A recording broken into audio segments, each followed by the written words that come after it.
కాలంలో పెద్ద సినిమా ఏది విడుదలైనా 3 వారాలకు ఓటీటీలోకి విడుదల కావడం సాధారణమైపోయింది.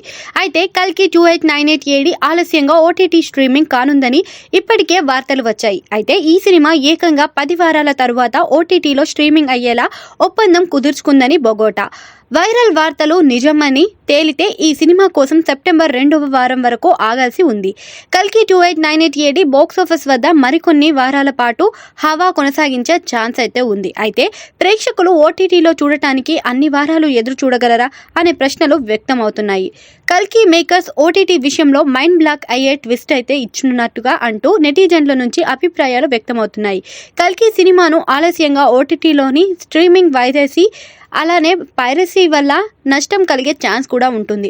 6 లేదా 8 వారాల తరువాత ఓటీటీలో స్ట్రీమింగ్ అయ్యేలా మేకర్స్ ఒప్పందం కుదుర్చుకున్నదని ఉంటే బాగుండేదని నెటిజన్ల నుంచి అభిప్రాయాలు కూడా వ్యక్తమవుతున్నాయి. కల్కి 2898 ఏడి హిట్ కావడంతో కల్కి సీక్వెల్కు బిజినెస్ పరంగా కూడా అద్భుతమైన ఆఫర్లు వచ్చే అవకాశాలు కూడా ఉన్నాయి.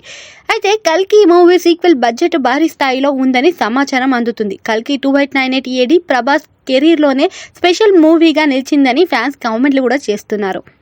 భవిష్యత్ కాన్సెప్ట్తో తెరకెక్కిన ఈ సినిమా అదరగొట్టిందని నెటిజన్ల నుంచి అభిప్రాయాలు వ్యక్తమయ్యాయి. కల్కి 2898 ఏడి సినిమా ఫ్యాన్స్ అంచనాలను మించి మెప్పించడం గమనార్హం. కల్కి 2898 ఏడి సినిమాలో ప్రతి పాత్ర స్పెషల్గా ఉందని నెటిజన్ల నుంచి కామెంట్లు కూడా వ్యక్తమవుతూ ఉండటం గమనార్హం.